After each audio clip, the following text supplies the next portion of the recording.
Okay, welcome to your first video of the year. This is on sections 1.1 and 1.2, functions, analyzing graphs of functions. Um, Hopefully this chart kind of looks familiar to you. You might have seen a different type of charts about the row number system. Natural numbers are also known as counting numbers, 1, 2, 3, 4, keep going. As they listed 72 and 431 in this case. Whole numbers are all your natural counting numbers, including include 0. Integers is all whole numbers and their opposites. Rational numbers, the best way to explain rational numbers is anytime you can make something into a fraction of whole numbers or integers, that's a rational number. If you can't make it into a fraction, it's not rational, it's irrational.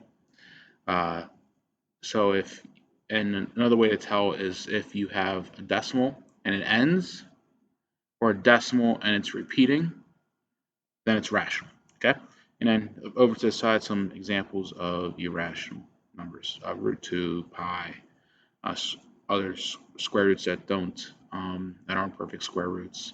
All those fall under irrational. So here we have a few examples of what's called set builder notation. Okay, uh, I'm not going to stress set builder notation very much. Okay, I would much rather focus on the next thing we're going to do, but I'll show you a couple examples just so you know what set builder notation looks like. So another way of writing what we have here of we have bracket 1, 2, 3, 4, 5, comma, dot, dot, dot. What's another way to write it? So we can say it's all x that's greater than or equal to 1 for all x that are integers. Okay? And same thing for this next one. X is less than or equal to negative 3.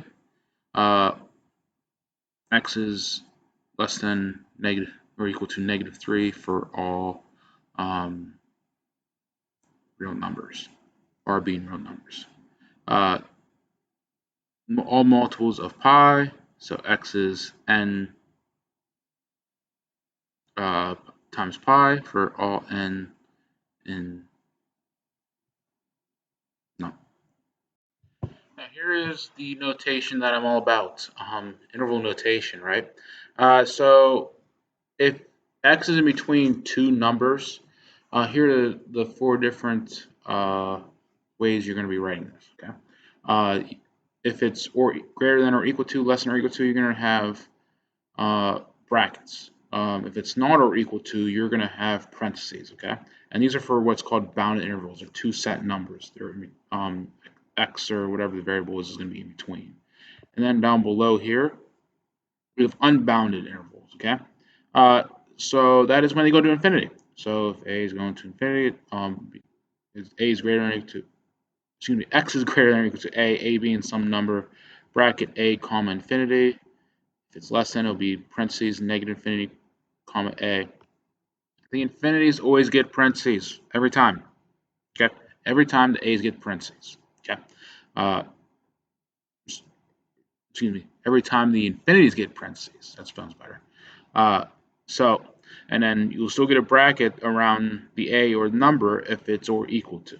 But as I said, infinity will get parentheses. Now let's do some examples. So if negative 4 is less than or equal to y, that's less than negative 1.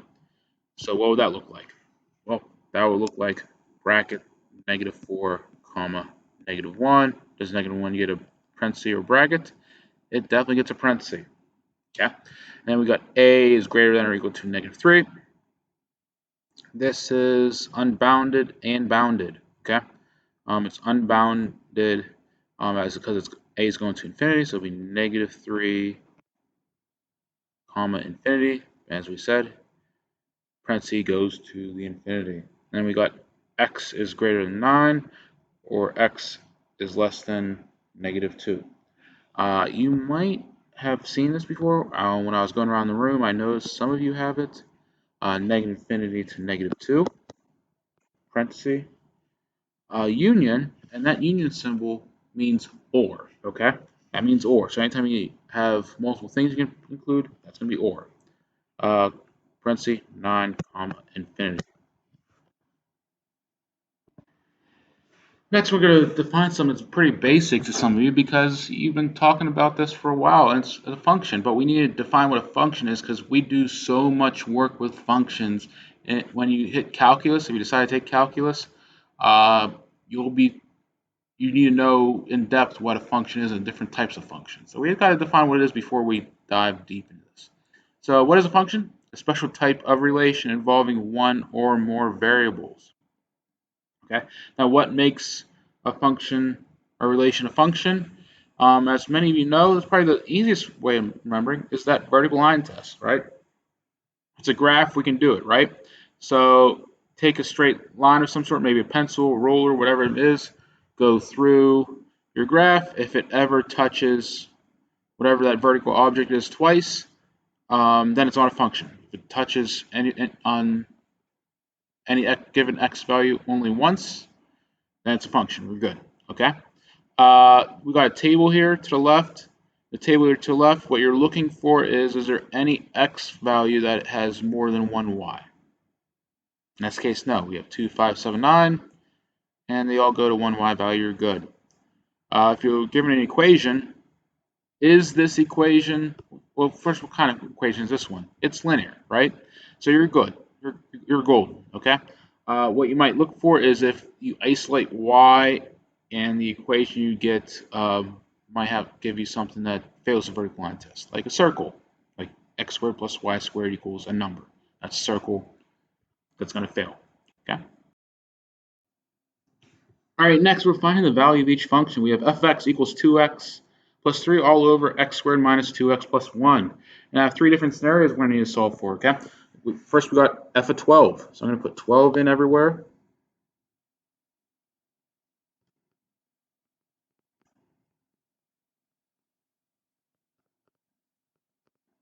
You do that, what's your output? We're going to get 27 up top and 121 on the bottom. So 27 over 121. And then for 6x, put in 6x everywhere. So 2 times 6x plus 3 all over 6x squared minus 2 times 6x plus 1. The reason why I picked this one is because a common mistake is people forget about the square on the bottom. They square about the 6 and the x, okay? So we're going to get up top 12x plus 3. On the bottom, 36x squared minus 12x plus 1. Okay? And finally, we have negative 3a plus 8. So we're going to plug that in everywhere.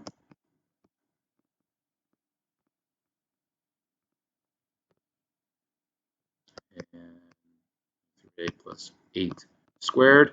Yes, you're going to have to FOIL that. I'm sorry.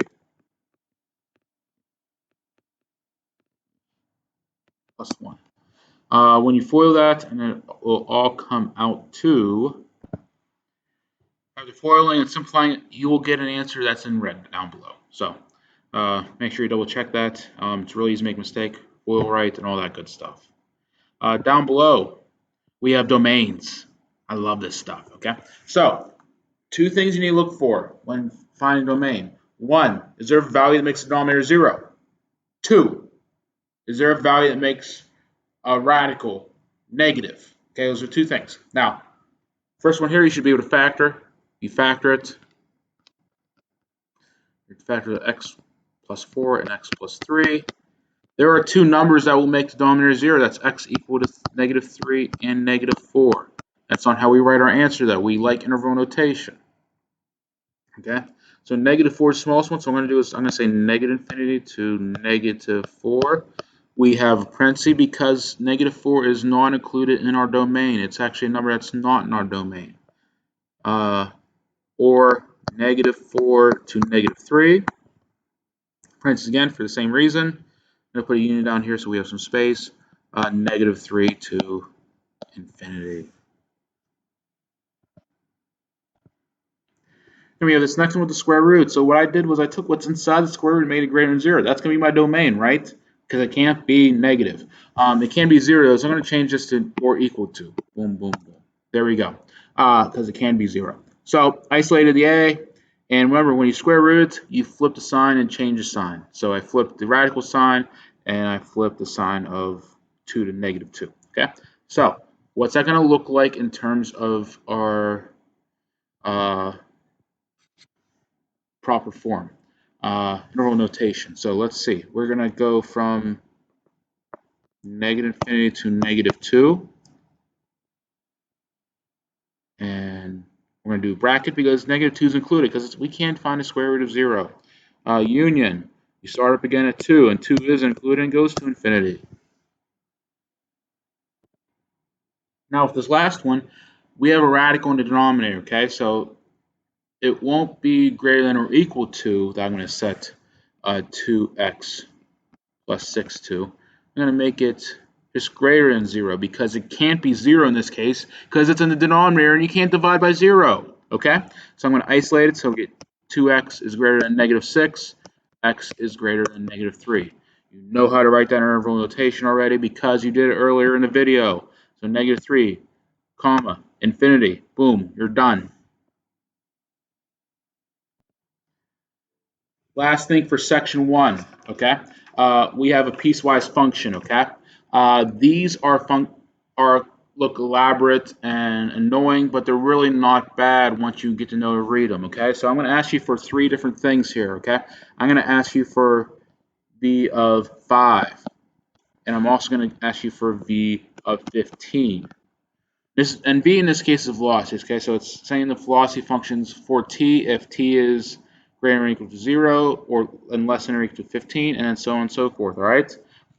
So I'm going to ask you for v of 15 and then v of 245. So v of 5. Where are you looking for v of 5? 5 is between 0 and 15. Okay, so you're looking at the first function. You're putting 5 in for 4t. So 5 times 4 is 20. And it'll be 20 miles an hour, okay? Because this is velocity in this given problem. And that's the information I'm giving you. Next, we have v of 15. 15, I'm doing this to kind of try to trick you a little bit because I'm being not so nice in some ways. But actually, I am being nice because of how it works out. So v of 15, you're looking at the first function because it's or equal to 15. So you're looking at 4t. So you plug 15 into 4t, and you're going to get 15 times 4, which is 60. So if you misread it and put it in the second function, you're going to get the same answer. Okay? Isn't that nice? All right. So v of 245. v of 245 you're putting in to the third function because 245 is in fact greater than or equal to 240. When you put it in to there, what's your answer going to be? It's going to be 30 miles an hour. And that's the same thing for the v of 15. All right, on to section 2.